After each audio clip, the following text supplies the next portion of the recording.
Oi, gente, eu ainda tô um pouco rouca e foi por isso que eu demorei tanto pra gravar. Eu já fiz essa resenha desse livro, já organizei a resenha, já era pra me ter gravado há muito tempo.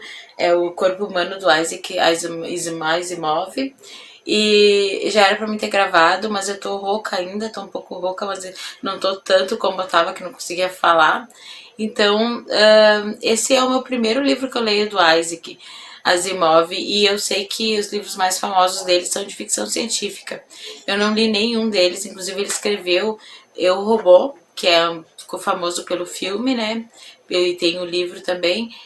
Mas eu quero ler outras coisas dele. E esse aqui eu achei bem interessante porque eu comprei no sebo e fala sobre o corpo humano, assim, tipo, todas as partes do corpo humano. Só que ele não fala do cérebro.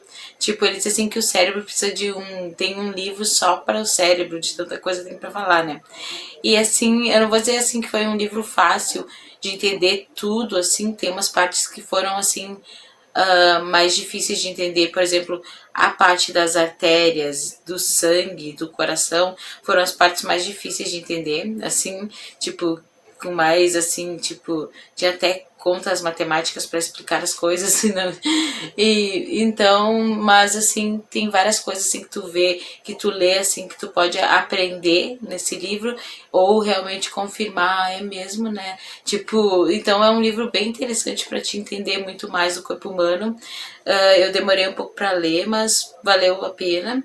E ele tem várias imagens, por exemplo, tá falando da garganta aqui, ó, tem uma imagem da garganta, da epiglote. Tipo, é um livro assim bem interessante assim.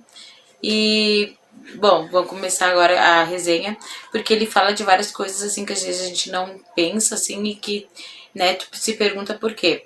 Então, tipo, por exemplo, ele fala assim do cox, que é essa parte que nós temos atrás, assim, que tem uma partezinha assim que seria resquício do rabo que a gente tinha quando a gente era primata e ficou aqui, né, uma coisa assim que né, ficou como resquício mostrando que realmente a gente tinha uma cauda, a gente descende dos primatas. E tem várias coisas interessantes também, por exemplo, que ele fala assim dos ossos.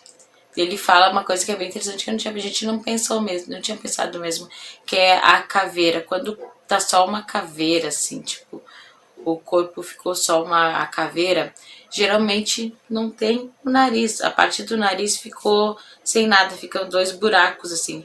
E eu nunca tinha pensado por isso, por que que não fica assim o nariz assim formado em ossos, o resto da caveira, né? Mas então ele falou porque o nariz ele é mais cartilagem do que osso, então ele decompõe muito rápido com o corpo. Então quando o corpo derrete não, decompõe, então o nariz também decompõe, por isso que quando a gente encontra as caveiras, fica aqueles dois buracos aqui no nariz, né, sem o nariz. E ele fala assim, ele fala umas coisas estranhas às vezes, né, tipo, de repente é por causa do tempo dele, né? E ele fala assim que as caveiras daí ficou sem nariz, daí ficou com aquele jeito de desdém. Nunca pensei numa caveira com jeito de desdém, uma caveira, né? Por causa que não tem o nariz. Mas, enfim. Outra coisa que ele fala, assim, é dos dentes, né? Dos nossos dentes, assim, tipo que nós temos os dentes incisivos, os caninos, e que o do siso, né? Que o siso também, como o cóccix, é uma coisa que não, que é um resquício. Tipo, o siso servia para quando a gente comia carne crua. Quando a gente era homem das cavernas, a gente tinha que comer carne crua, o siso era um bom dente que fica bem atrás para cortar a carne crua, né? Mas daí hoje em dia tem gente que inclusive nasce sem o siso, que não aconteceu comigo, infelizmente. Eu nasci com o siso, eu tive que tirar dois sisos, eu tenho ainda dois que não incomodam, mas geralmente a gente tem dois pares de sisos, cima e embaixo.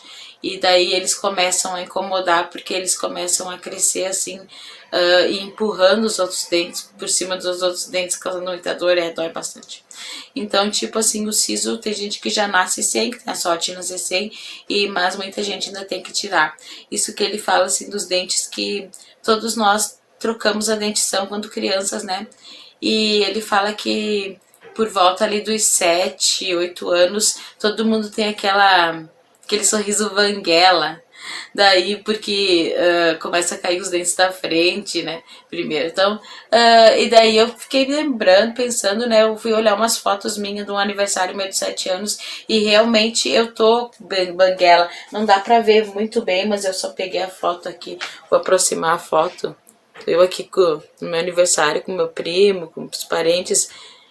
Mas aqui realmente, deixa eu ver, se eu baixar um pouco, dá pra ver que eu tô um pouco, que eu tô banguela realmente. Então e é o aniversário, olha a vela, 7 anos. Então, tipo, é por volta dessa idade, eu peguei a foto pra mostrar que realmente, né, por volta dos 7 anos é a idade que a gente fica banguela. Eu não quero deixar esse vídeo muito longo, porque tem nossa, eu tive que tirar várias coisas pra deixar o vídeo assim mais sucinto. Outra coisa que eu ia falar é dos animais, assim, ele fala do homem e dos animais, das, assim, diferenças, semelhanças, que, por exemplo, assim, ó, eu peguei até meu urso pra ilustrar essa que eu vou falar do focinho. Todos os bichos, os animais têm focinho, ó, porque para eles comerem, porque a gente consegue pegar com as mãos, né? E pegar bem com as mãos e eles não conseguem, né? Tipo, como os primatas, pegar bem com as mãos as coisas. Mas eu tenho alguns gatos que conseguem pegar bem com as patinhas. Mas daí o focinho deixa mais fácil para eles, assim, comer, né? Eles põem o focinho, o rosto direto, assim, na comida. Por exemplo, os gatos para comer ração, né?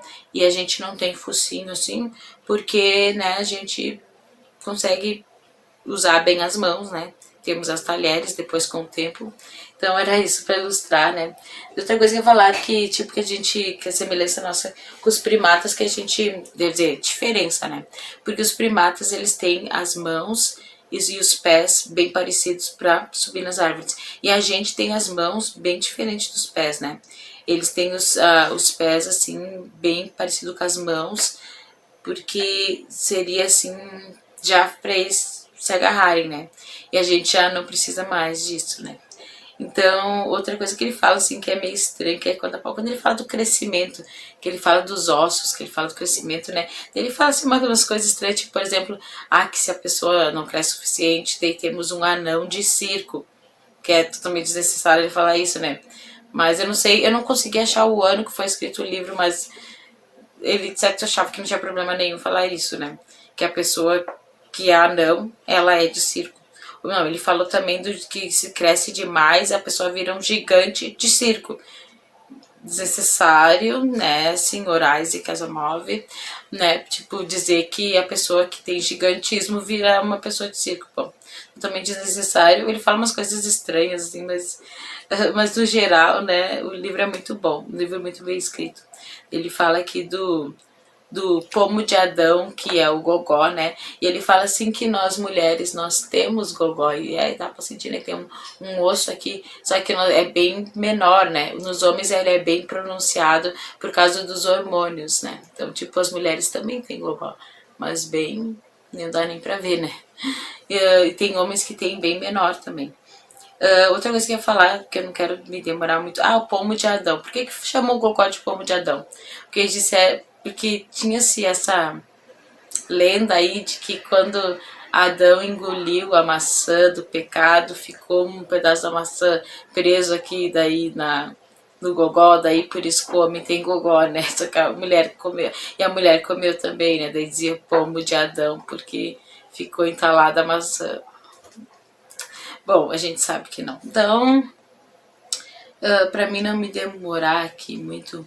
As artérias, tá. As artérias têm esse nome que significa condutos de ar, porque se achava que as artérias eram cheias de ar e não de sangue, porque nos mortos, quando eles iam, eles olhavam, não tinha nada. Lógico, depois eles descobriram que nos vivos tem sangue, né? Então não é conduto de ar. Outra coisa que eu ia falar das veias, que eu achei bem interessante, que é assim, ó, deixa eu ver. Nós temos, nós olhamos as veias, principalmente da parte de cima da mão, elas são, aqui acho que não dá pra ver bem, mas elas são azuis, né? Acho que do pulso dá pra ver melhor, deixa eu tentar ver. Elas são azuis, né, as veias do pulso, queria que teste ver melhor, né? Mas, não, aqui não vai dar por causa da tatuagem, mas, assim, ó, elas são azuladas, né? Daí tu pensa, por que que elas são, nunca tinha pensado antes de ler o livro, por que que elas são azuladas se elas são feitas de sangue e o sangue é vermelho? Daí aqui ele fala aqui por que que as artérias ficam azuladas. Quando o sangue vai percorrendo o sistema circulatório e perdendo oxigênio, vai gradualmente ficando mais escuro, até ficar quase azul nas veias. Aliás, podemos ver esse azulado nas veias, nas costas das nossas mãos, nos pulsos ou em outro qualquer ponto onde as veias fiquem na superfície. Então, tipo, nós temos sangue azul, fica quase azul. Só que daí quando se corta, assim, quando corta essas veias, o sangue sai assim escuro, vermelho. Bom, gente, eu não quero me demorar, então eu não vou falar mais, porque tem bastante coisa interessante nesse livro. Vou mostrar o que eu tô lendo. Eu ainda tô lendo a Antologia Poética do Garcia Lorca, de poesia. E eu tô lendo um livro bem interessante, Soldados Não Choram, que é a vida de um casal homossexual no Exército do Brasil. Que eu comprei no sebo, os dois. Eu vou comprar muito livro no sebo, a maioria dos meus livros são no sebo. Então, muito obrigada. Se inscreva se não for inscrito.